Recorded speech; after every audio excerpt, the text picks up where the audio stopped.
E aí, tudo bom contigo? Na aula de hoje a gente fala sobre leis de Kepler, uma parte importante da gravitação universal. Kepler ele foi um cientista muito importante porque ele mudou a forma como a gente enxergava o universo. Tá? O Kepler ele trabalhou com um cara chamado Tycho Brahe. Tá? O Tycho Brahe era um cara com os melhores objetos de observação astronômica da época em que viveu o Kepler, lá 1600 alguma coisa, 1700 alguma coisa. E o que acontece?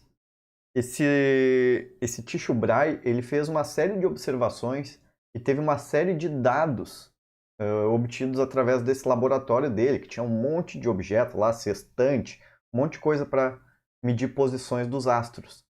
E tinha um grande problema que o Tycho Brahe ele não sabia interpretar os dados. E daí o Kepler, que trabalhou com ele durante um tempo, depois de trabalhar muito tempo em cima desses dados, depois de trabalhar, se não me engano, de 10 a 15 anos em cima desses dados, ele conseguiu estabelecer algumas relações matemáticas e algumas relações de como era o movimento dos planetas ao redor do Sol. E é isso que a gente vai falar na aula de hoje, sobre as 3 leis que ele deduziu, né, através dessa análise empírica. Não é sempre na ciência que acontece dessa maneira, de analisar os dados e depois chegar numa lei empírica, mas no caso do Kepler foi assim que aconteceu. Vamos lá então para a primeira lei de Kepler. A primeira lei de Kepler diz o seguinte: ela afirma que o planeta em órbita em torno do Sol descreve uma elipse em que o Sol ocupa um dos focos, tá?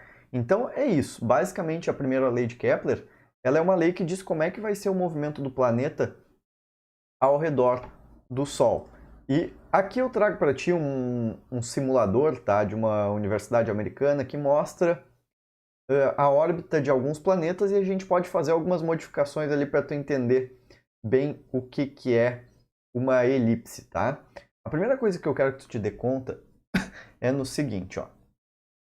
Eu tenho aqui, ó, eccentricity, tá? A excentricidade da elipse. Eu quero que tu perceba que quando a excentricidade da elipse está em zero, na verdade eu tenho um círculo, tá? Uma circunferência. O meu círculo, ele nada mais é do que um caso especial de uma elipse com excentricidade igual a zero.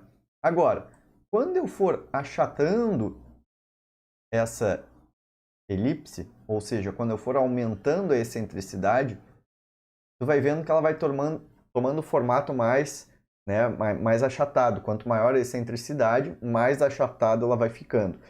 E quanto menor a excentricidade, ou seja, quanto mais próximo de zero, mais próximo de um círculo fica. Tá? E daí em todos os livros didáticos, quando tu pega, tu vê sempre uma figura desse tipo aqui. Tá? Que o movimento do planeta ao redor do Sol é uma elipse desse tipo. Só que eu vou te mostrar aqui em escala como é que são os movimentos dos planetas ao redor do Sol. Olha só, vamos botar aqui primeiro Mercúrio. Ok. Ó, Mercúrio tem uma excentricidade de 0,2. Tá? Vênus. Vênus tem uma excentricidade de 0,07.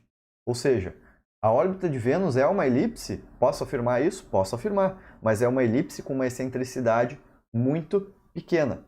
Uma excentricidade muito baixa e daí ela se aproxima muito de um círculo.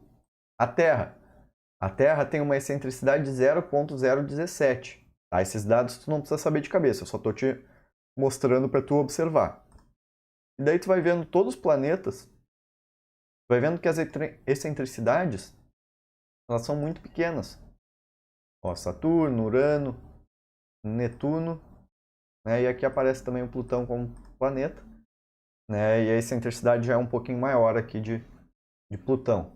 Mas o que importa, gente, é que para tu te dar conta de algumas coisas, tá? Primeiro,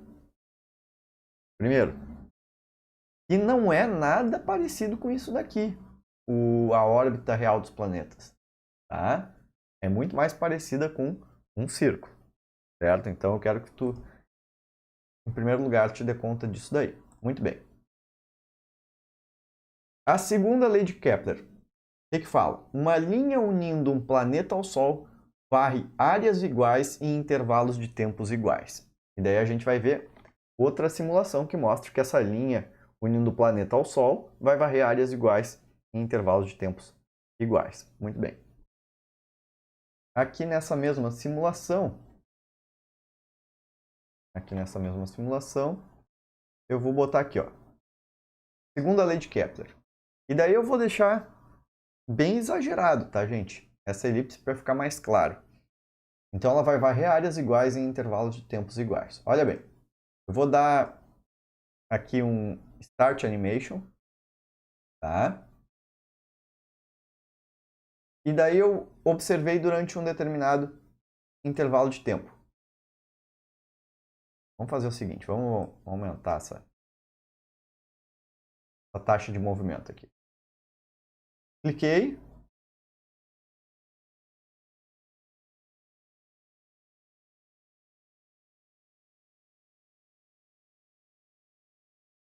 Tá muito lento isso aqui. Tá muito lento. Deixa eu...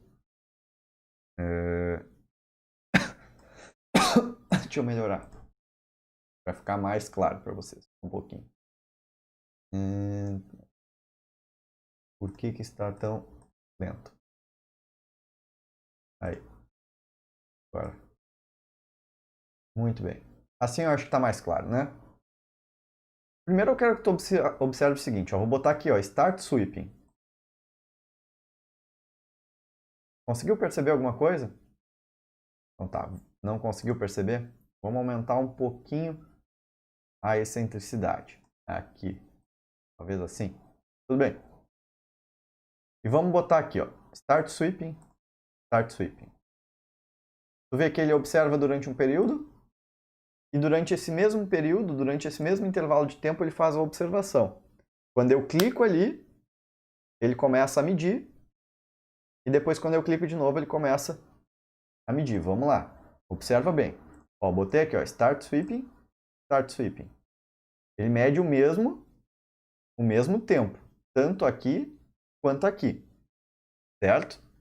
E se ele medir o mesmo tempo aqui e o mesmo tempo aqui, o que te afirma a segunda lei de Kepler?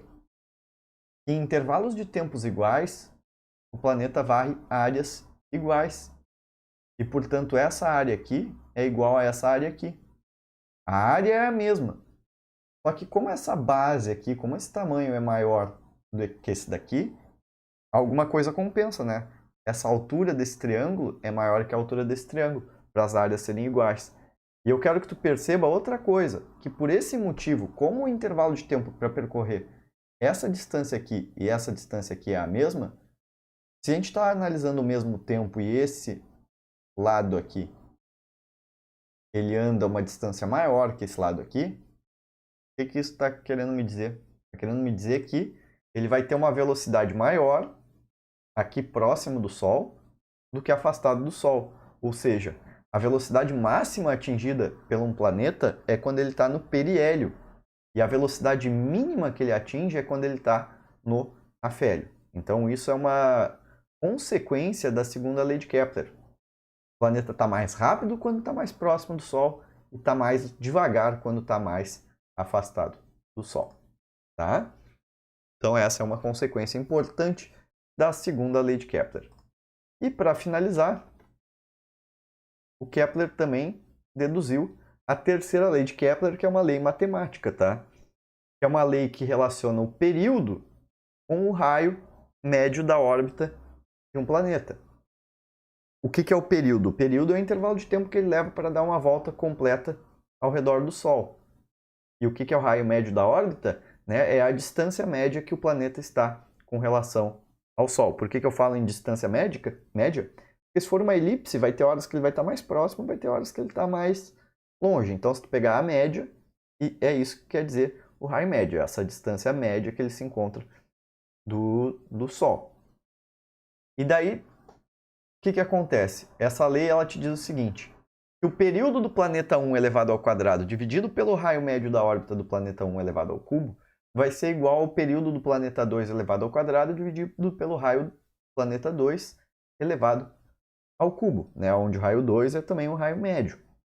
Ou seja, questões de terceira lei de Kepler eles vão te dizer o seguinte, seja o planeta X que leva um intervalo de tempo de 2 anos para dar uma volta completa ao redor do Sol e o raio médio da órbita é de 3 unidades astronômicas.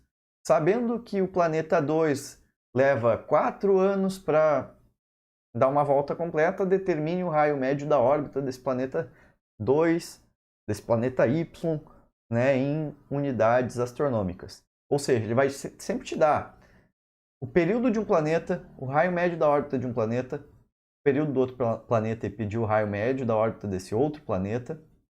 Ele vai sempre te dar 3 informações, vai te pedir uma quarta. E tu vai usar essa relação aqui para calcular. Aí é só questão de álgebra, né? Eleva ao quadrado, eleva ao cubo, passa para um lado, passa para o outro, divide, multiplica, né? É só álgebra, mas é essa a equação que tu usa quando cair alguma coisa relacionada às leis de Kepler, tá?